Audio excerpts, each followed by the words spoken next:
Brazil জুড়ে তো বটেই, বলা যায় সারা ফুটবল দুনিয়ায় এখন একটাই প্রশ্ন উড়ে বেড়াচ্ছে, সবারই একটা কৌতূহল, নেইমার কি এবারের বিশ্বকাপে খেলতে পারবে? কোচ কার্লো আনচেলত্তি কি ব্রাজিলের বিশ্বকাপ দলে জায়গা করে দেবেন দেশটির ইতিহাসের সর্বোচ্চ গোলদাতাকে? কিন্তু ৩৪ বছর বয়সের এই ফরোয়ার্ডের চোটের বিরুদ্ধে লড়াই যে শেষই হচ্ছে না। আর সান্তোসের জার্সিতে মাঠে জ্বলে উঠতে না পারায় বিশ্বকাপে তার খেলা নিয়ে অনিশ্চয়তা দেখা দিয়েছে।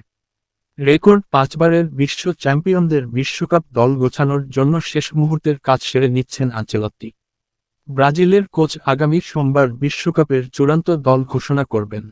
নেইমারকে দলে রাখতে ব্রাজিল ফুটবল ভক্তদের যেমন রয়েছে আবেগী দাবি, বিপরীতে ফিটনেসের কঠোর নীতি নিয়ে দাঁড়িয়ে আছেন কোচ আনচেলত্তি।